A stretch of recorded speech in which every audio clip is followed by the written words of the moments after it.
উপদেষ্টা আর এনসিপির নেতারা মুখোমুখি, একজন আরেকজনকে দোষী সাব্যস্ত করছে, একজন আরেকজনের বিরুদ্ধে সমালোচনা করছে।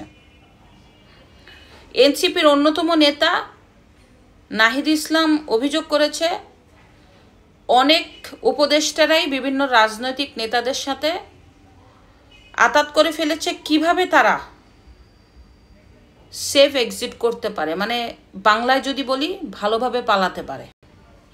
এমনকি উপদেষ্টারা অনেকেই জনগণের সাথে প্রতারণা করেছে এবং তাদের নিজস্ব আখের গুছিয়ে ফেলেছে। নাহিদের এই চাঞ্চল্যকর তথ্যে মানুষ নড়ে চড়ে বসেছে। আসলে ঘটনা কি? যদিও অনেক উপদেষ্টারা ইতিমধ্যে নাহিদের এই বক্তব্যকে প্রত্যাখ্যান করেছে।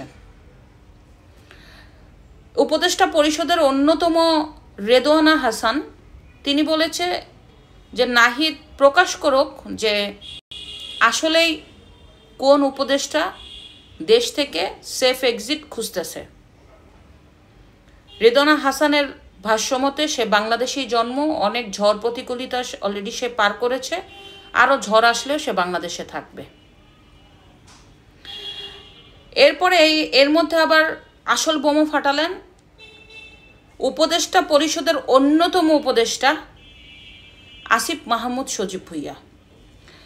উনি হচ্ছেন বাংলাদেশের সবচেয়ে গুরুত্বপূর্ণ উপদেষ্টা ডক্টর ইউনূস সাহেবের পরে, যার অধীনে দুইটা গুরুত্বপূর্ণ মন্ত্রণালয়, একটা হচ্ছে যুব ক্রীড়া মন্ত্রণালয় আর একটা হচ্ছে স্থানীয় সরকার মন্ত্রণালয়। দুটি খুবই গুরুত্বপূর্ণ, এর মধ্যে অন্যতম গুরুত্বপূর্ণ হয়েছে স্থানীয় সরকার মন্ত্রণালয়। তো এই আসিফ মাহমুদ সজীব ভুঁইয়া তার ভেরিফাইড পেজে উল্লেখ করেছেন যাদের একাধিক দেশের পাসপোর্ট রয়েছে, দ্বৈত সিটিজেন রয়েছে, তারাই দেশ থেকে সেফ এক্সিট খুঁজতেছে। এছাড়া আসিফ মাহমুদ সজীব ভুঁইয়া বিপ্লবী, বাংলাদেশে জন্ম হয়েছে, আন্দোলন করে বাংলাদেশেই টিকে থাকবে, ইত্যাদি ইত্যাদি। তো এই কথা কার দিকে তীর ছুড়ল সেটা আসলে আসিফ মাহমুদ সজীব ভুঁইয়াও বলতে পারবে, কারণ এই উপদেষ্টা পরিষদের অনেকেরই দ্বৈত সিটিজেন এবং পাসপোর্টও আছে একাধিক।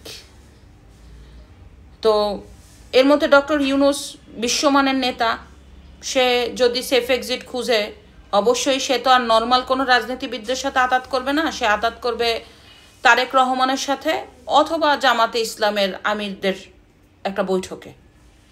তো অনেকেই ধারণা করেছে যে ডক্টর ইউনূস সেফ এক্সিটের জন্য কাকে বেছে নিয়েছে, বিএনপির তারেক রহমানকে।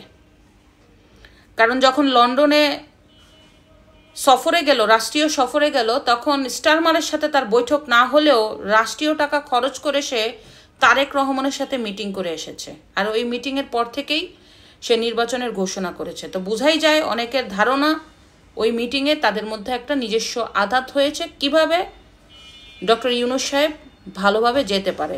অনেকে অভিযোগ করছে ডক্টর ইউনূস সাহেবকে তারেক রহমান আশ্বস্ত করেছে সামনের রাষ্ট্রপতি পদ দেওয়ার জন্য। তো দেখা যাক ভবিষ্যতে কি হয়। তো এই ডক্টর ইউনূস ছাড়া যারা এই মন্ত্রী পরিষদে আছে, উপদেষ্টা পরিষদের মধ্যে একাধিক লোকেই বিদেশি পাসপোর্ট হোল্ডার এবং বাহিরের সিটিজেন। তো তাদের খুব একটা কষ্ট হবে না বিদেশ থেকে পালানোর জন্য, কারণ যেই অর্থ তারা ১.৫ বছরে বাংলাদেশ থেকে উপার্জন করে নিয়েছে বিভিন্ন পন্থায়, তা তারা পুরো বছরেই তাদের জীবনেও কামাতে পারেনি। আসিফ মাহমুদ সজীব ভুঁইয়া সে নিজেও একটা বিতর্কিত লোক। সে বলেছে দেশেই জন্ম, কোনো কিছু হলে দেশেই মরবে, যদিও বাস্তব প্রেক্ষাপট অনেকটাই ভিন্ন। কারণ জনগণের তোপ অনেকটা ভয়ঙ্কর।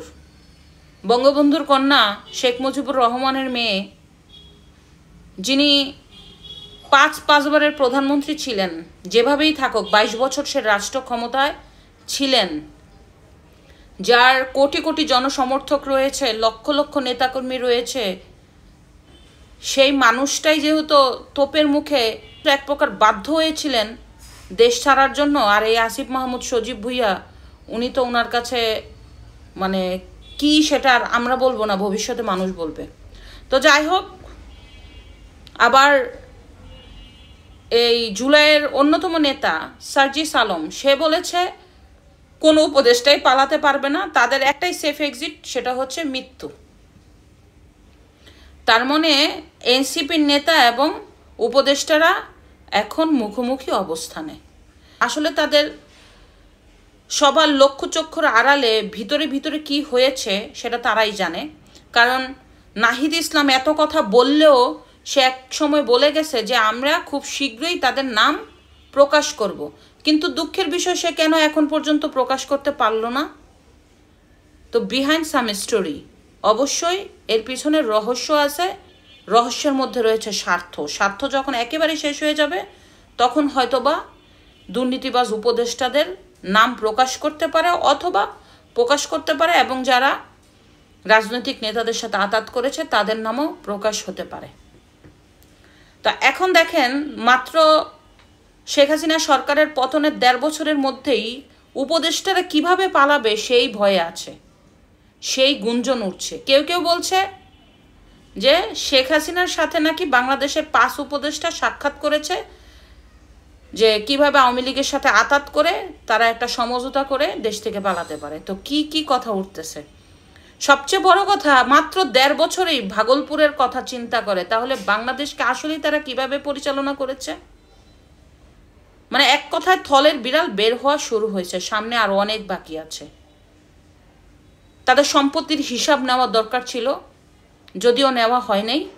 এই 1.5 বছর এরা বাংলাদেশকে কি দিছে, কত টাকা ক্ষতি করছে, বাংলাদেশকে সংস্কারের নামে কি কি করছে, এবং এই দেশের রাষ্ট্রের এবং এই রাষ্ট্রের কত টাকা ক্ষতি করে অর্থনৈতিক অবস্থা অচল করেছে, সেটাই দেখা দরকার।